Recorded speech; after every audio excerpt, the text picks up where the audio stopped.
What's up, everyone? And welcome back to Across the Board, sponsored by Moneyball Metrics. We have a modified team here today. You have myself, AlphaDog Bets, here with my guy, Jefe, from Jefe Picks. Unfortunately, our fearless leader, JD, is a little sick. He's a little bit down with the weather, so we're hoping to get him right so he can be back for the big college football show tomorrow and the NFL show on Friday. So unfortunately for all you guys out there, you're stuck with the big Alf and the big Hefster. Hef, how are you today, brother? What's up, Jefe? What's going on? Two-man show. Pick and roll? Two-man pick and roll on a Wednesday. A lot of b-ball, collegiate and professional. Excited to go over all of it and then some with you. Hell yeah, bro. Hell yeah. It's a great slate today. I'm excited to dive into it. Before we do, as we always do on the show, you ready to do a little recap of the yesterday slate, the Tuesday slate? I'm not even going to let you answer that. We're going to dive right into our Tuesday recap. Hef, I'll start with you. What you got? Oh, boy. What I got is I think my canister's empty. It's not good. Jesus, that sounds horrible. It's empty, guys. It's not good. Not caffeinated. Great day yesterday. I don't really want to even talk about it because we're back-to-back plus 3 unit days on this week. A little over 6 units through 2 days. And I'm seeing a lot that I like today. But solid day yesterday on the collegiate basketball and a little ice as well. There we go. I had a sweep in the collegiate basketball 4-0 yesterday. Was a very good day there. The Celtics blew it. They had that game won. If you guys watched the end of it, very tough ending there, but that's the way the NBA goes sometimes. So we did lose the Celtics play, but overall, a big day for the Alpha Dog team. Jefe, should we just get right into it today? I mean, yeah, there's really not much happening in terms of news. I mean, there's a little bit of football news. Bucky Irving practiced for the first time in 17 years. That's fantastic for my fantasy team. And Marvin Harrison Jr. had a appendectomy surgery. He's going to be out this week. Probably will be back next week, to be honest with you. Appendectomies are, not that they're common, but it's not a super invasive surgery. Yeah, I don't know anything about that, to be honest. I still have mine, so I have not gone through that surgery. So I personally don't know how that goes. Well, you might not. You don't know. You might not know. Maybe it's been taken out without your knowledge. Maybe. For all I know, I do have it though. All right, Jefe, let's dive into a little NBA. Let's get into it. First game we're going to be breaking down today is going to be the Milwaukee Bucks taking on the Charlotte Hornets. Injury news. Let me pull it up here on actual Twitter because ESPN has theirs, but Twitter has a better one. The world stops. You're absolutely right. So there's a true game time decision in Giannis. That's a big deal. Taurean Prince and Kevin Porter are out for the Bucks. On the Charlotte side, they have a CBS list of guys that are out or questionable. I'll start with the guys that are out. LaMelo Ball, Brandon Miller, Grant Williams, Josh Green, already ruled out. Guys that are probable: Colin Sexton, KJ Simpson, Pat Connaughton. So this is the injury bowl. Both teams have guys that are banged up. We're waiting to see the news on Giannis. That's the big one here. But this is a 5.5-point line. Do you think that means that Giannis is not going to play here, Jefe? No.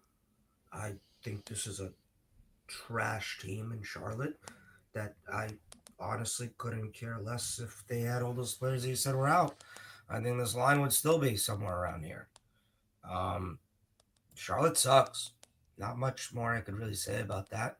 They have a big problem that everybody wants to ignore the elephant in the room in terms of a chronic ankle issue for LaMelo that I don't think is going to get better anytime soon. And I think the rep on LaMelo in a few years is going to be the what if? What if he wasn't injured? What if this? What if that? What if he, took basketball seriously or stuff like that? He's so talented and he's getting paid a lot of money to do absolutely nothing for a team that does absolutely nothing. I will never put my money on the Charlotte Hornets. They're an unserious franchise. Sorry, I don't mean to be so blunt, but I couldn't care less. They're a team that you like to take overs on because they don't play a lot of defense. They do push the pace, but without LaMelo Ball in there, without some of the other players like Brandon Miller, it's tough to play an over on this team with how they've currently looked. And you take a look at their wins that they've had on the season. So, as I alluded to earlier, they only have 3 wins on the year. The 3 wins they have are over the Brooklyn Nets, which our high school could beat the Brooklyn Nets, the Washington Wizards, which our high school could beat the Washington Wizards, and the Utah Jazz, which I don't even think they're the best team in Utah. There's got to be a college team or some youth teams that are probably better than the Utah Jazz as well. So All three of their wins have not been great. They won, but they're not against quality opponents. The Bucks are a quality opponent. So, Jefe, what are you looking at in this game? Would you take the Bucks? Or is it a no play for you?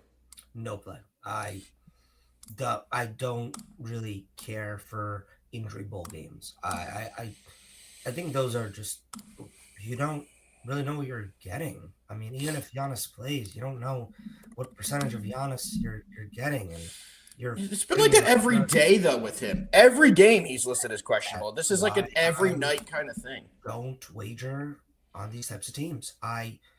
There's plenty of teams that play in the NBA every night. I'm not going to spend my or hard-earned money on a team in the Hornets that, quite honestly, is unserious. They don't take themselves seriously, so why should I take them seriously? And a Bucks team that goes as far as Giannis goes. Their style of play is Giannis ball, and when he's not available, I have no idea who's going to be the next man up because I don't trust any of those guys to do so. Yeah, no, I completely understand why you would feel that way. It's an interesting spot to be in, right? And this Charlotte team has been very bad against the spread. They are 4-6 this season against the spread. That's only a 40% cover rate.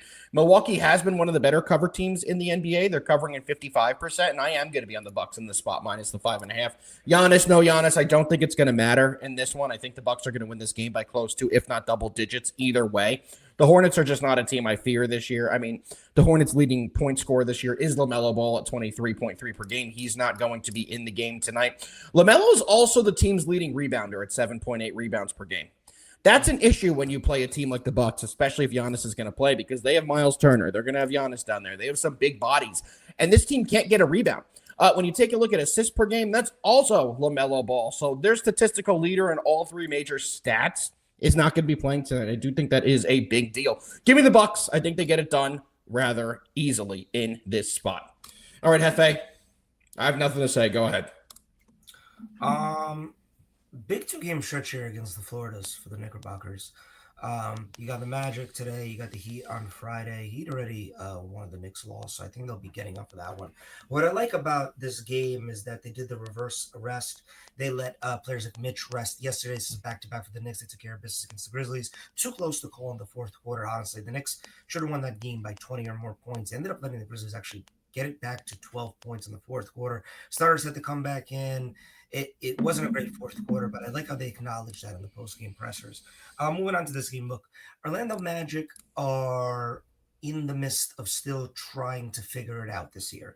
They're coming off a game where they hit, honestly, an amazing buzzer beater, and Desmond Bane hit an amazing buzzer beater, beat the Blazers on Monday night. And now they're starting a little road trip here, and it starts with the Knicks, who are in the midst of a mega homestand, undefeated at the Garden, all that fun stuff going for them.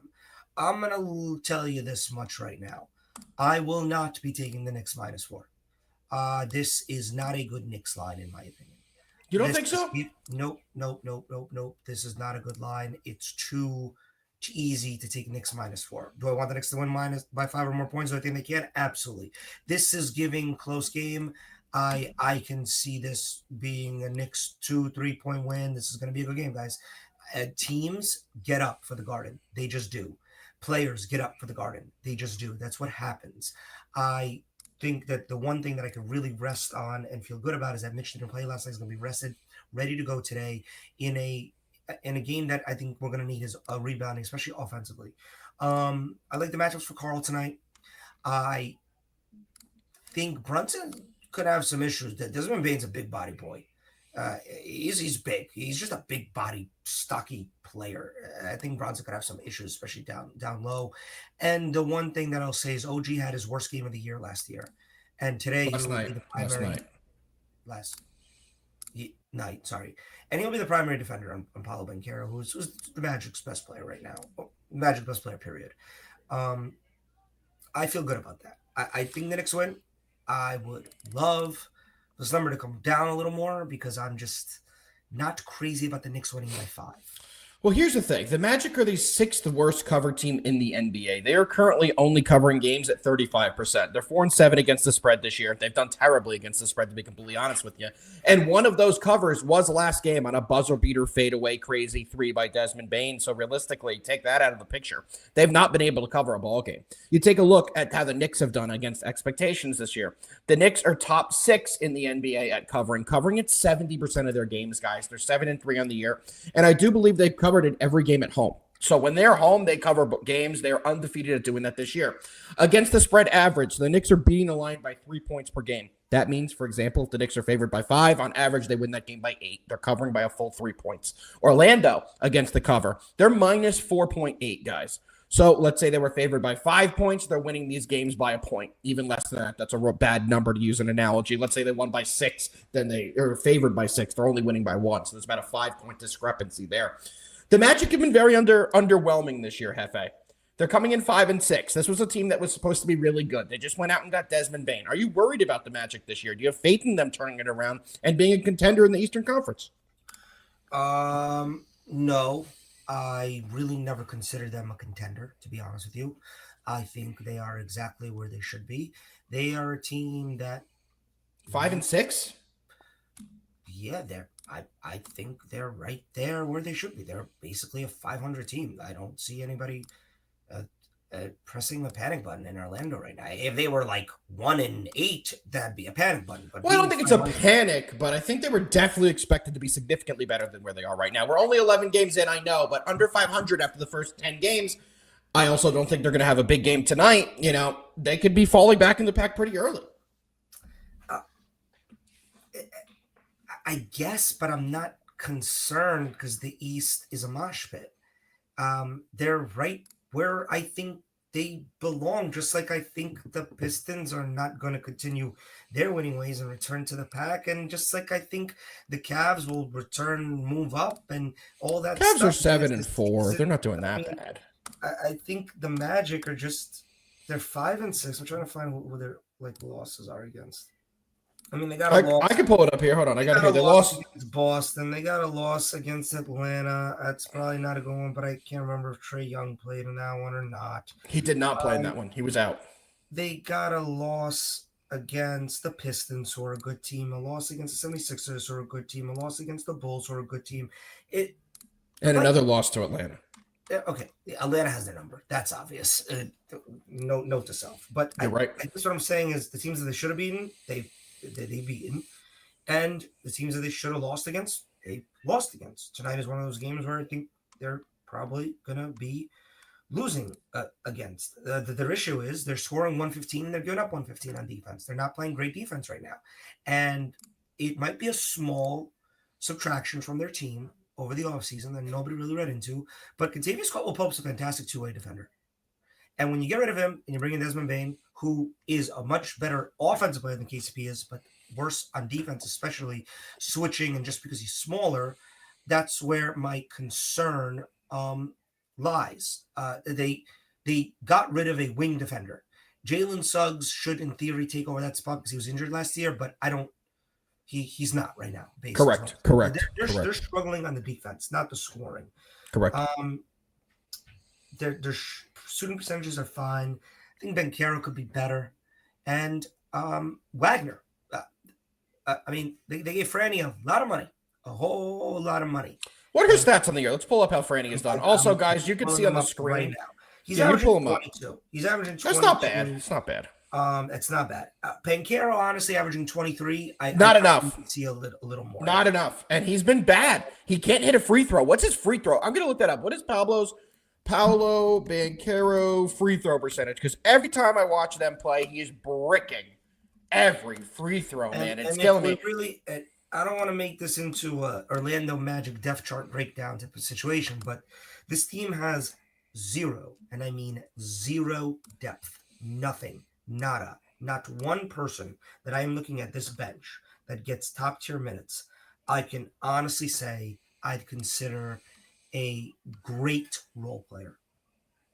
Going through the roster, you're absolutely right. Pizza. I mean, Tyus Jones, I like Tyus Jones off the bench. Pretty sure Tyus Jones start. No, I thought he came off the bench.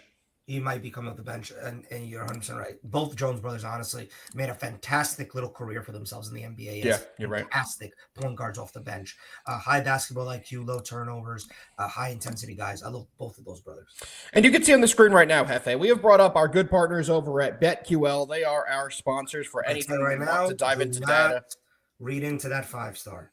That is pre-Cade Cunningham, not at shoot-around news. Correct. I agree to that 1,000%. But looking at this one now, we're only looking at the Magic versus the Knicks. We do pretty much know who's going to play in this game. Pretty obvious, so we know who's going to be there or not. You can see how BetQL grades this. They're giving the Magic a plus 2.5 line, so you're getting 2 points of variance. They're projecting the Knicks 115, the Magic to be right around 112.5, so it's 2.5 to 3 points there. You can see with BetQL who has the home court advantage, who has the matchup grade advantage, who has the starters matchup grade advantage. They're actually giving the Magic a lot of love here. They're giving the Magic starters an A- and the Knicks starters a B tonight. Don't necessarily know if I agree to that. The defense grade, they're giving the Magic an A+ this year. They're giving the Knicks an A, and they're also offensive grade, calling this an even one. So make sure you guys do check out BetQL. They have a ton of great ways you can go about it, and you can see here in the right-hand column the public betting percentage.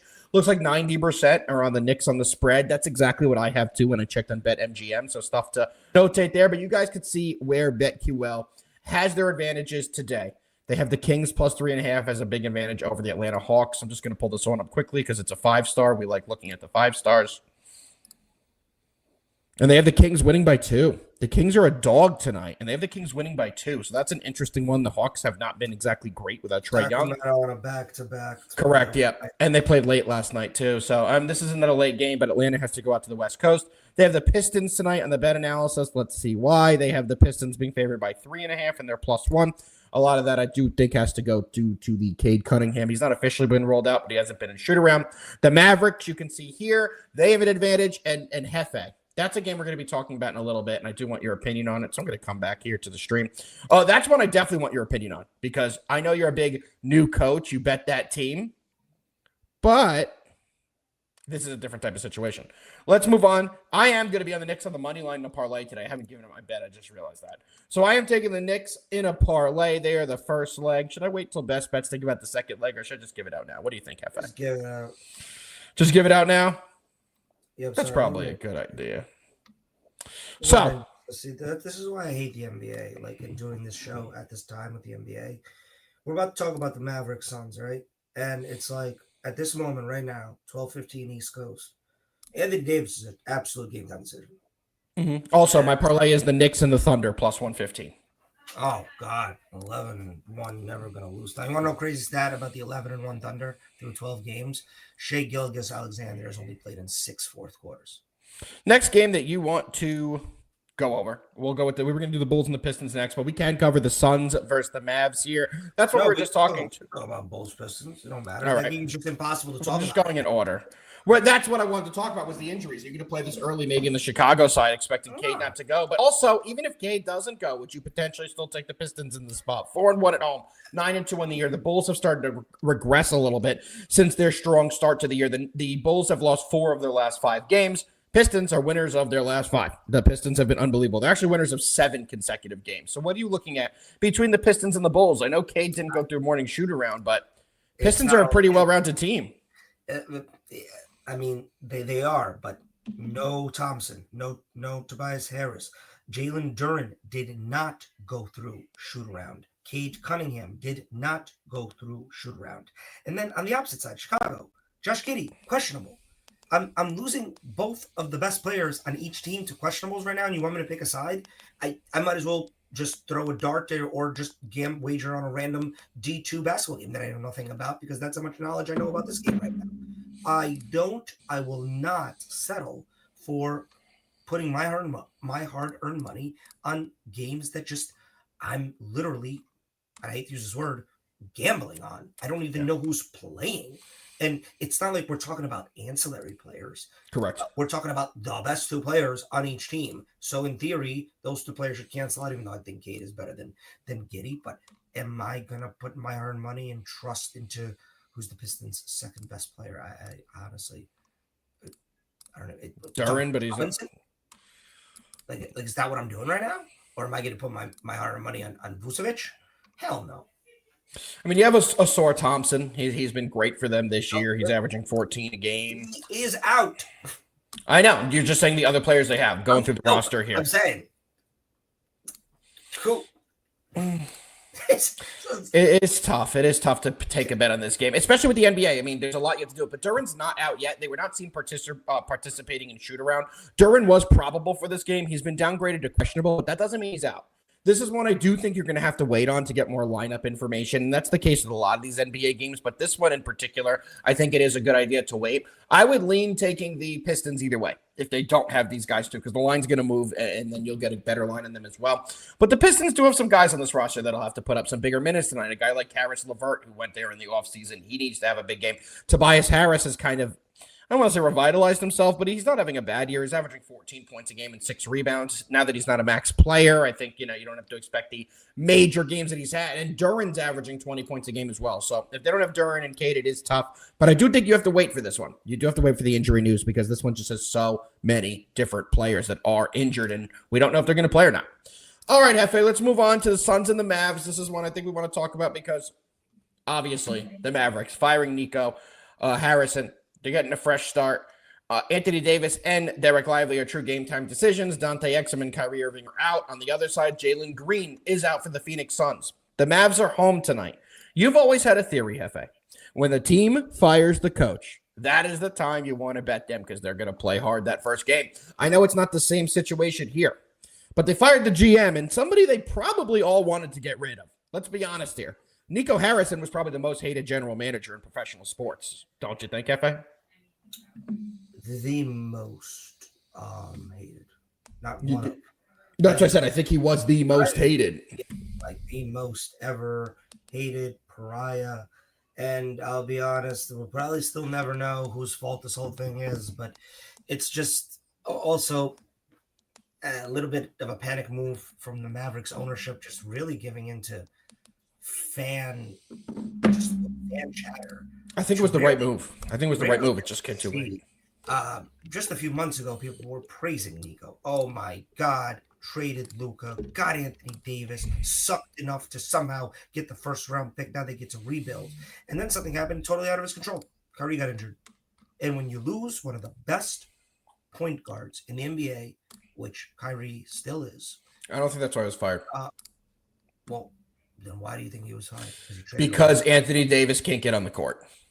When you make that trade, you are risking everything on Anthony Davis. And because he can't get on the court, that's a reflection on Nico Harrison. You're watching Luka on the court every night for the Lakers, a big performance after big performance. And then you see Anthony Davis as a game-time decision every night and just doesn't play.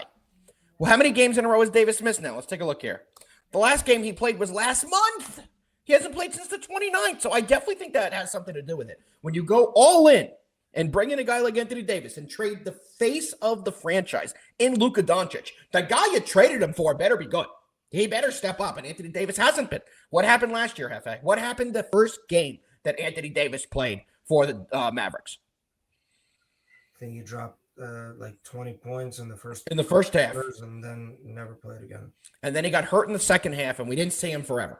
Now the start of the new year, he had all offseason to get his body right and say that, prove I could play a full season. I won't be banged up. He's already not playing games. He hasn't played since last month. And I do think that was a major reason on why Nico lost his job as early as he did. Would you want Nico having control of the trade room this year after what he did last year's trade room? No, but I also don't think you make trades like that on your own accord. That's what pisses me off the most. Well, I think that's why he got fired as well. I think that the owner wasn't fully. And that's fine. Like, let's just say what it is. The ownership bought into the idea and signed off on, yeah, I get it. We're not going to pay Luka. And guys, and that's what kind of pisses me off also. If Nico Harrison came to the Mavs ownership and said, hey, guys, look, here's the situation. We all know what's coming up, right? I mean, Luka's one of the best players in the league. We made it to the Western Conference. We won the West, made it to the finals, and we obviously came up short. We don't think Luka's a great defender. We don't think that's going to change. And obviously, next year we have to pay him a whole lot of money. Do we want to pay him next year? Because if not, we could get some talent back by trading him right now. And the ownership, obviously, said, Nico, hell yeah, we're going to pay him. Nico bit, okay, no problem. I'll figure this out. But obviously the ownership said, you know what, man? You're right. We're not going to pay him. We're going to let him walk. We might as well get something in return. That's obviously what happened. And then Nico, and then if you want to blame Nico for anything, is that he made that deal with the Lakers instead of possibly maybe looking more longer and Nobody knew he was open. Nobody knew he was available. From somebody else. That is the only thing you can blame him for. With all that being said, he's just a scapegoat, Nico Harrison. I feel bad. And I think the Mavericks are going to be fine, guys. It's like 10 games into Cooper Flagg's NBA career. How do you feel about Cooper Flagg? I want to hear your thoughts about Cooper Flagg. Let's talk about it. Nobody. He's playing on a shit team. What do you mean? Nobody. He's got Anthony Davis on the bench. No, he doesn't. And he's got PJ Washington. Klay Thompson, aged 10 years. He's been shit. He's been shit for 2 years. Klay Thompson is officially worst version of Ray Allen on the Heat. He needs to be on a championship contending team. He needs to not be the sixth man on the bench, probably the seventh man on the bench, and needs to come in and be ready to shoot threes when his name is called, not play 25 plus minutes a game anymore. He can't do it. I think we forget how old Klay Thompson is and how long he's been in this league, guys. Come on. He was there from the beginning with this Warriors franchise back in 15. I mean, he's been in the league for But he should have aged. I mean, you don't lose your shot. Ray Allen played 18,000 years. He had 2 catastrophic injuries. I know, but like he's not hitting his shots. Like he's missing open shots. And you don't lose that. Like I get you lose your mobility. I get you lose your speed, how fast you can get up on the court. You're going to lose some defense, right? When you're a guy like with those injuries. But the one thing he should always have is that beautiful 3-point shot, right? He doesn't have that right now. He just hasn't looked like the same guy. So like I understand the defense not being, up to league average. I understand his speed up and down the court, not up to league average, but you have to hit your open threes. You just have to. That's why you were brought there. You shouldn't lose your shooting touch at this point. So let's quickly talk about Cooper Flagg because I do think it's an interesting talking point. His stats on the year. He's averaging 15 points a game. Not bad. Not great. He's averaging 6.8 rebounds again. Pretty good. 3 assists per game. Not great. 91st in NBA. Shooting percentage, terrible. 42% from the field. That ranks 130th in the NBA.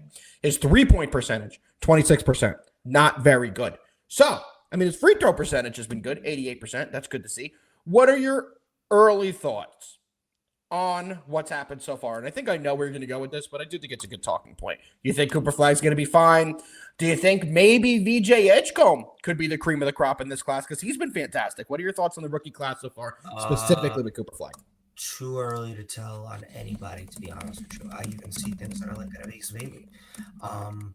I think that Cooper Flagg is going to be perfectly fine when the Mavericks figure out that he is not a point guard. Yeah, I agree. A point guard.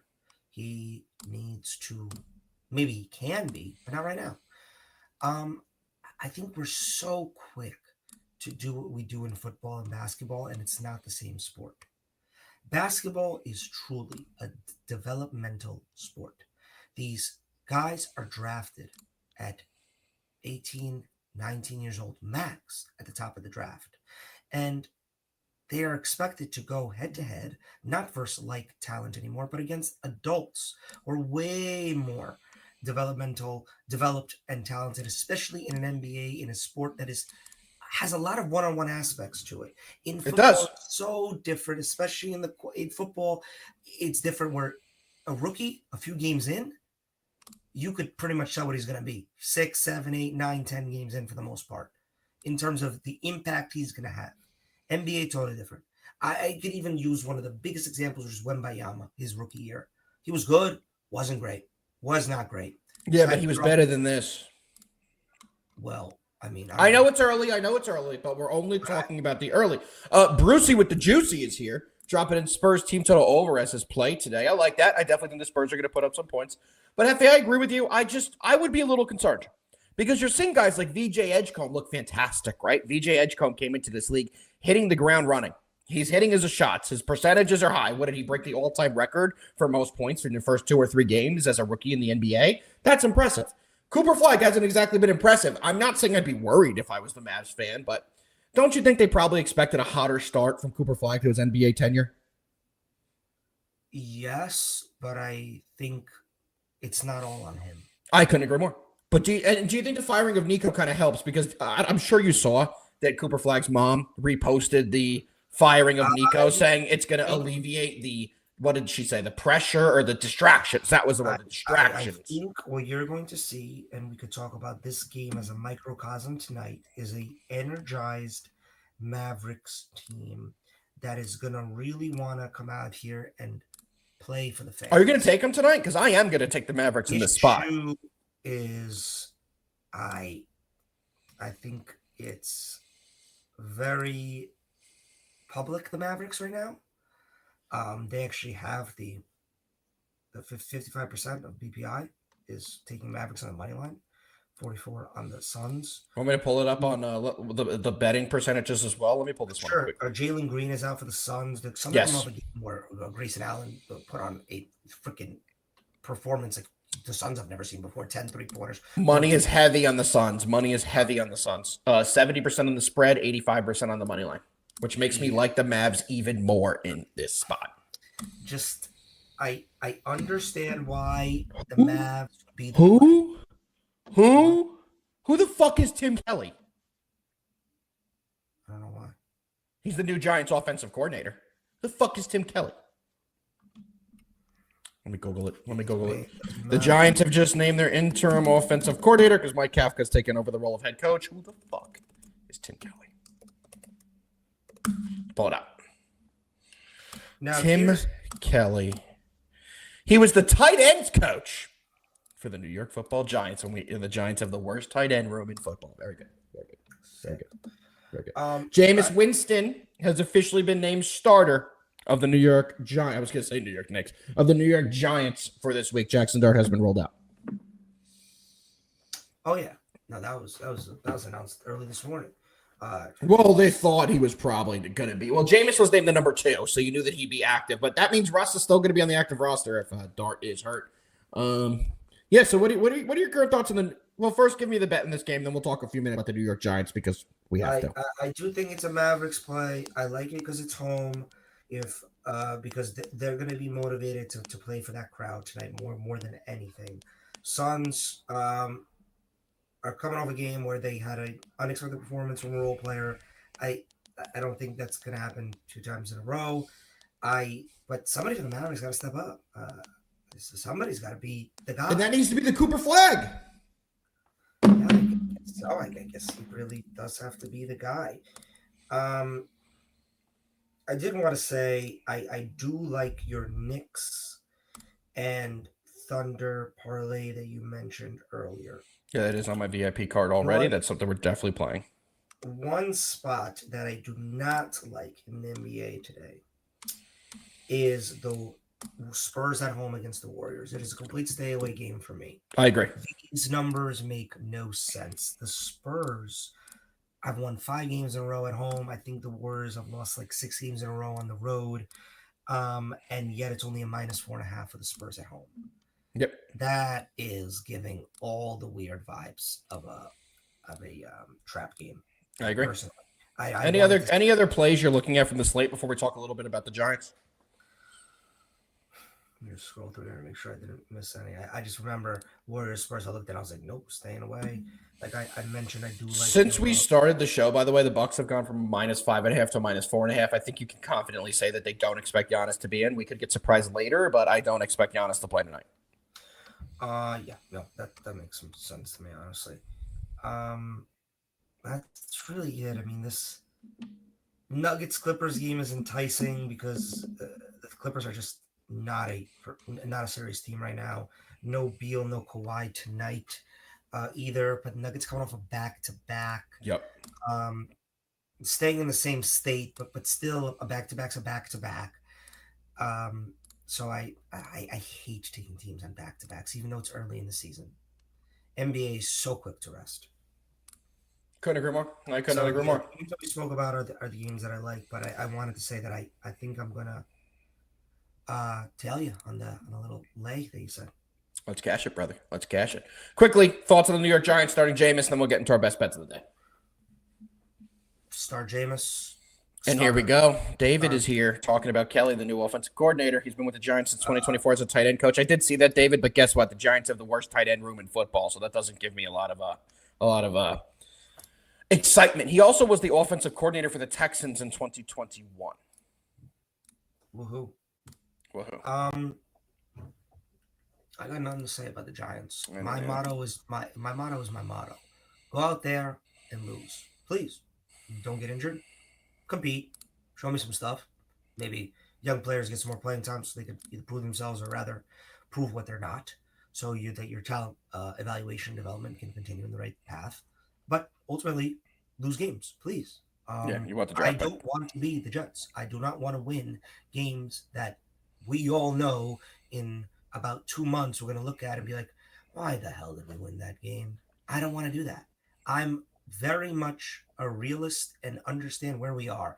And the best thing that can happen to this team is be put in the best position to compete and be better next year. And you're so lucky, as the Giants are right now, to have identified your franchise quarterback, a franchise running back, a franchise wide receiver, have a top 15 offensive line that's rated right now in the NFL, and have key pieces on the defense, not in the secondary. Definitely not in the secondary. Absolutely nobody in the secondary. But other than that, that you can build around. There is a foundation. And you got the most important part. Now comes the things that should be kind of easy. Filling in the gaps. You want the highest pick even if you don't need a quarterback. Somebody will trade you for it. Somebody will figure out a way to talk their owner and GM trading up. And you can go down and fill in the gaps that you need through having more picks rather than less. We need a safety. We need a cornerback. I'd love depth also in those spots. I'd love depth on the offensive line. I'd love a true tight end. I'd love better ancillary wide receivers. Agreed. That's pretty much it. And that's not going to happen when you just own your own first-round pick and then your own second-round pick. And you don't have a third-round pick. So that's where I'm at. Giants don't have a lot of selections right now. It's unfortunate. It's going to be a tough rebuild for whatever GM eventually takes place because I do think Joe Shane will eventually be relieved of his duties. All right, Jefe, ready to dive into our best bets of the day? Yes, sire. Before you hear it from me and Jefe, Best Bets is not just brought to you by the two schmucks on this screen. Best Bets are proudly presented by our good friends over at Funded Stake. Funded Stake is a fantastic company where you can pass one of their challenges, get funded, and use their money to gamble and keep a portion of the returns. But don't just hear it from me. Listen to JD's cousin Derek give us a quick breakdown of Funded Stake. FundedStake.io, the ultimate platform for sports traders looking to unlock their potential without risking their own money. We're here to help you transform your sports betting skills into a profitable and sustainable business. Whether you're a seasoned pro or just starting out, Funded Stake gives you the tools and capital to scale your success. Here's how it works. 1. Choose your account. Pick an account size that fits your needs, starting from $1,000 all the way up to $50,000.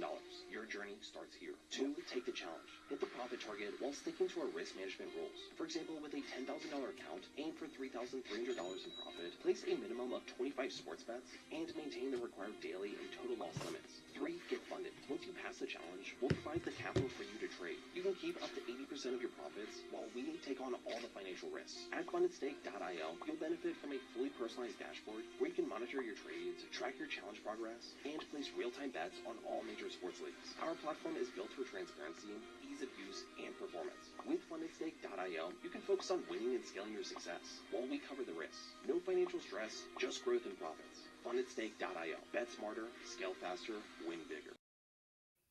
Bet smarter. Scale faster, win bigger. Boom. Let's bring up Funded Stake and put in our best bets for today, Wednesday, November 12th.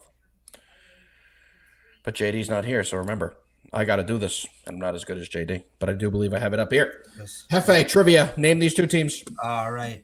Jaguares de Cordoba FC, Cucata Deportivo FC.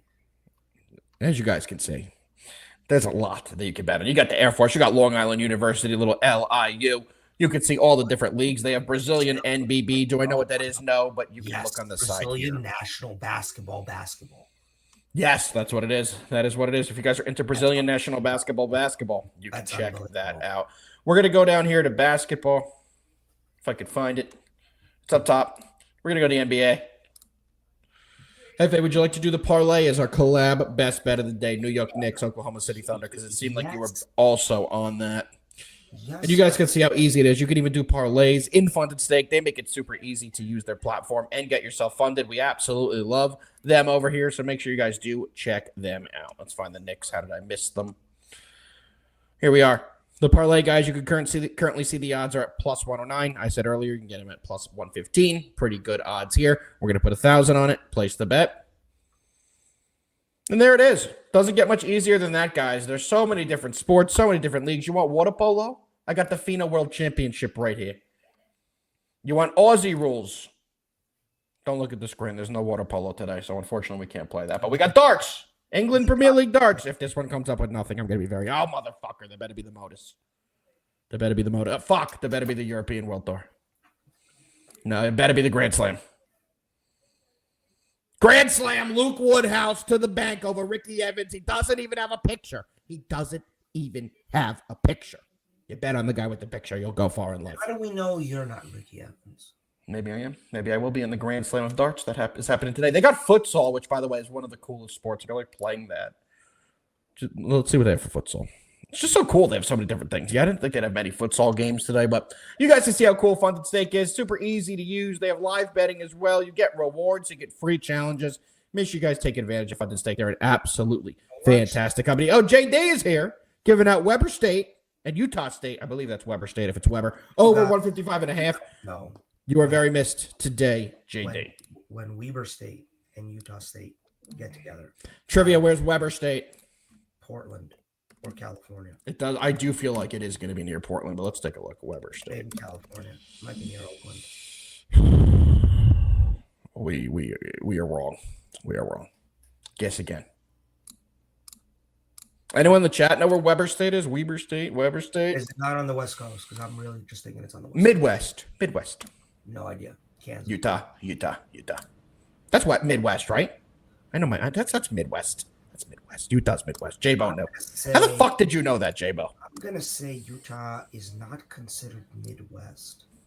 I would say Utah's kind of considered West. It's not in the Midwest. I Googled it. It's known as being the West. Fine. Get over it, Google. It's in the Midwest to me. I'm never going there either way. All right. Halfback. We still have the promos on the screen. Not a Utah guy. I don't really see the... Utah's high on my list. I've been to Deer Park. It's beautiful there. Is that the salt thing that our buddy Slam went to and took all those cool pictures? You know what I'm talking about. No, that's a ski resort. But guys, quickly, I do want to go through our sponsors. Make sure you guys do check them out. We went over BetQL earlier. Showed you all the 5-star advantages, 4-star advantages, and 3-star advantages they have in the NBA today. We are partnered with them, and with our promo code, GetBet4, you get 15% off any of their packages. With BetQL, you can buy by sport, or you can buy for an entire month of all sports. You get 15% off whatever you want using GetBet4. Also, our good friends over at Funded Stake have 30% off a 10K challenge. Use promo code ATV30 to get 30% off a 10K challenge. You know, Hefe. Yeah. I'm going to do one thing here. No, I can't scroll down anymore. It fucked me.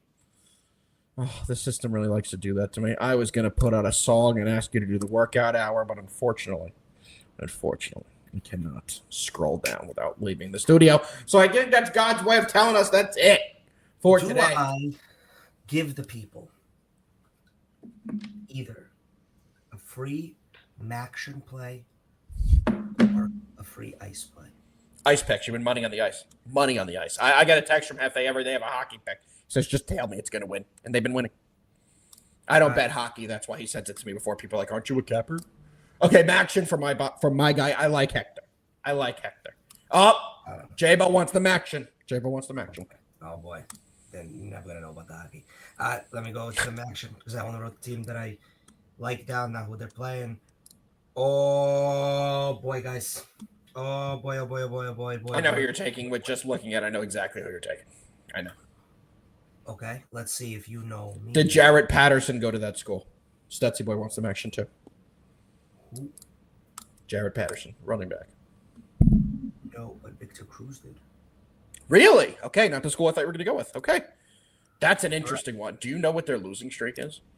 But let me tell you something. Nothing matters when the entire University of Massachusetts, the entire thing, the entire thing right here, Massachusetts, faces off against the northern part of Illinois. You understand that? You throw everything out the window. Northern part of Illinois, entire University of Massachusetts. Northern part of Illinois, entire University. Here's a question for you. When is the last time UMass won a college football game? I know the answer. Doesn't matter. We do not need them. Ooh, J-Bo, hold on. I still have BetQL up on my computer here. Let me pull that up. Pull it up. Please tell me that's true. I'm gonna be honest, Drew. I did not look at that. You didn't reference it on BetQL? Wow. Hold on. Marcus Camby, you. What a name, Stetsy boy. What a name for the two gentlemen on the screen. Hefe, Marcus Camby. Marcus, the great. Some would call him the great Cambino. In these neck of the woods. Love a good random name drop, and that is so do I. Hefe, take a look at the screen. 5-star advantage play on UMass tonight. You know why this is, right, guys? You know why this is, because BetQL obviously has been watching the show because they're a sponsor, and they're like, this guy Hefe. It makes sense. It's just the math. When a northern part of a state plays the entire state, there's more people to pull from. We're so simpatico, BetQL. By the way, we're obviously taking every single point you could possibly get on UMass. Don't get it twisted. I mean, please. Oh, yeah. Don't take them to win, because Hefe did not answer that correctly. When is the last time you think they won a football game? Outright. I might have not have been born yet. You were born. The losing streak. It wasn't in 2025, and it wasn't in 2024. Their last win was on September 2nd, so their opening game of 2023. Fun fact, they had a 24-game road losing streak before that game, and now they've restarted the losing streak. So be careful with UMass. They're not a good program, but 11.5 is a lot of points. I'll tail it with you. I'll tail a little UMass. Let's cash it. I'm not going to send it to my VIP. For the love of God, I'm just going to put $50 on it and enjoy it myself. But Oh, God. The Minutemen are really not showing up recently. they haven't shown up. All right, here's what we're hoping for. Northern Illinois starting quarterback, running back, and whoever their best defensive player is. Food poisoning before the game starts, unreported. And they beat Notre Dame last year. Remember that? Yes. Game of the millennium. Of It course. was. Their coach cried on the field. What a story. I want to extend the show by 30 hours. We can start getting into something about Notre Dame, where I personally think that I know exactly who I want the Giants head coach to be. Marcus Freeman, I agree with you. We're not going down that route. We'll do it on the football show. We have to kill some time there. Hefe, it's been an absolute pleasure today. We've had JD in the chat. We always feel better with JD in the chat. Makes us feel better. JD, we told everyone at the beginning of the show, you are a little under the weather. We're hoping you get back tomorrow or Friday for football this week. But Hefe, you're JD today. You're in the spot. You got to do the thing with the thing. 1 second. Sorry. I wanted to find something. I just got literally a DM. Somebody who's watching the show just sent me, and it was Marcus Freeman is a leading candidate to be the Giants head coach. That would be amazing. Yeah, guys, because let me tell you something. Everybody listens to Hefe. Hefe is on everything first. I wanted to check last week because I did give out a portion of the state versus the state pick, and I forgot to ever look if it cashed, to be honest with you, but it absolutely freaking cashed because the state of Arkansas covered the 6.5 by the hook against the southern part of Mississippi and the Golden Eagles, who did not fly. Red Wolves every single day of the year. I might actually become a real fan of the university. With that being said, UMass plus 11.5, or maybe buy some more points. I don't know, whatever. Get it as high as you can. As JD says, let's fucking win. And since I'm being JD, Alpha gets to be me, and he will end the show by saying, I don't know what you're doing. I don't pay attention. Oh, Carl. You better have a big game tonight, Carl. All right. We'll see you guys tomorrow. Same time, same place. Feel better, JD. Let's win all our bets today. Peace out, everybody.